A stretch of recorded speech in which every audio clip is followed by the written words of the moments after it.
So the first question is, can you tell me a little bit about yourself?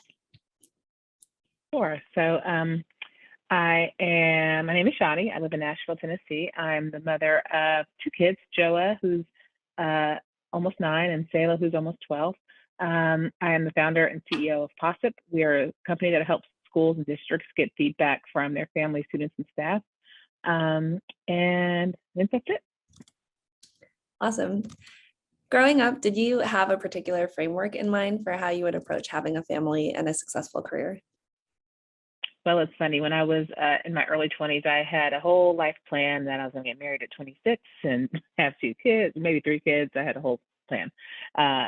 Definitely life did not unfold that way, but I did always, I think, expect that I would work. I don't think it ever occurred to me that I wouldn't. My mom was a therapist, so she had kind of a more flexible schedule. And then my dad was an entrepreneur and had a company as well. And so I think I saw probably a part of me always expected that work comes, that I think I always felt like you could kind of like make your personal and professional life work together. I think I just saw 2 models of flexibility. And so I imagine that was part of the framework that I had growing up, was that there was a way to kind of make multiple things happen at once. And then, now that you're living through it, how do you think things actually played out? I think I think it kind of worked out as I imagined. I think partially because when I did work in corporations, I just wasn't really probably designed for that life of like kind of working in a place from like 8 to 6 or 9 to 5. And so I think I probably ended up creating the life that met what probably was in the back of my mind. So I do still have a fair amount of flexibility. I think that flexibility comes with a willingness to have my work kind of live in lots of places. So, I think, like I tell my team, they know often I'm like offline between 3:30 and 6, but that also means like I'm working between 7 and 10.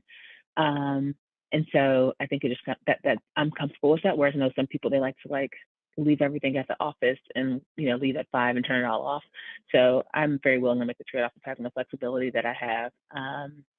And yeah, and it's also, I think what's been helpful is there have been times in my life where I, maybe took a role that I felt like was not necessarily a stretch for me, but given what else I had going on, like with kids and where my life stage, it felt good, to like not necessarily always be feeling like I was like having to take on a new kind of the most ambitious or challenging thing.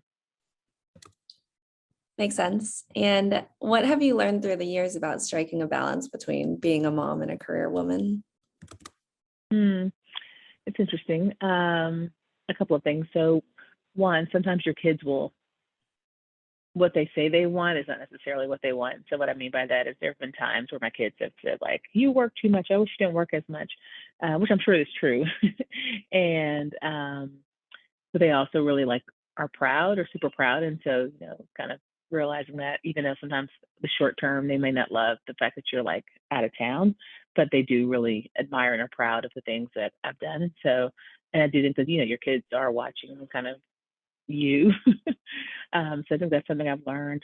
The second is like really prioritizing the things that you care about and knowing that that's going to be different for different people. So,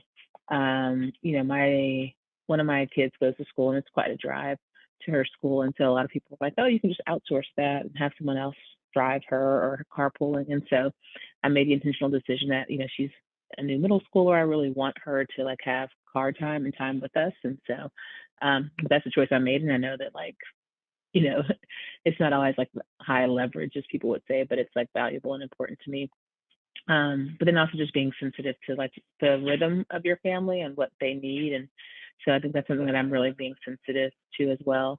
Having gone through the pandemic, just like just the creativity that was required to kind of provide our kids all the things they needed during that time. And so, yeah, I think I'm pretty proud of how we've kind of navigated lots of different things during, especially the past couple of years. And so I think that's the other thing I've learned is to just celebrate yourself because you're not always going to get it from elsewhere. Yeah, the car rides made me smile because that's kind of what I remember most from my childhood with my parents. What's your best advice for being ambitious, both as a mother and a career woman? That's a good question. Well, it's funny. I remember one of my business school professors said that her worry was sometimes if women took that business school ambition and only applied it to their kids, that they would overdo it to their kids. Like their kids would just be like overwhelmed with all that ambition. I sometimes feel like that even still, like there's still like I have to often dial myself back. And so I think that's part of it, is like figuring out when ambition is called for versus when being not ambitious is called for. I think that's on both sides too. I think both as a mom and as a professional. And I think that's to kind of my earlier point about figuring out when in your career is it good to just say, oh, I know how to do this job and I can do it really well. And it does not take me like working 60 hours or 80 hours to do that. And that I'm very content, like where I am. I'm not trying to like move up to another level. Like I think figuring out and being okay with times in your career where you just admit that out loud, it just frees you so much and it like takes off so much pressure for you. So I think that's really important to know, that you don't have to be always constantly like going on an upward trajectory. And also, so that's one thing. Second thing is knowing that things happen organically and at the right time. And so just trusting that as well. Like you don't have to control everything and make everything work for you. Things just kind of will come to you. I joke. So when I was working somewhere and my son was like 2.5, which means my daughter was 5. And whenever we would like have long road trips, after vacations, after holidays, my husband and I would both just be wondering when could we retire, because we were just so tired. Like all we could think about was retiring.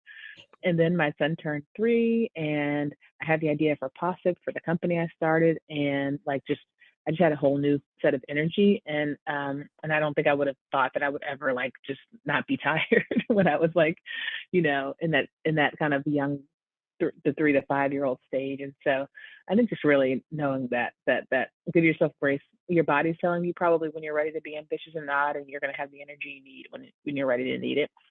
And then I think the other thing professionally that I've learned is most people, not just women, most people do have like a career moment where it's like it did not go as they expected either. Like, just some success didn't land the way they thought it was going to land. And then just also to not kind of spend too much time beating yourself up about it. Because as I've gotten older, I realized almost every single person I know has had some career thing that didn't quite go as they thought it would. I mean, what I mean by that is like where either they weren't successful in a role that they thought they'd be great at, or something else. So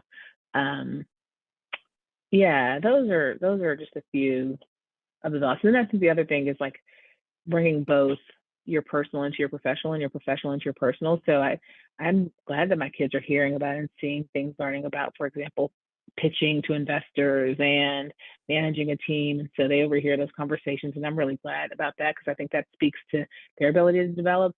And then similarly, a lot of the insights and revelations I get from parenting, I bring into the workplace as well. And so, yeah, I think kind of feeling okay about creating some kind of transparency between those two parts of your life.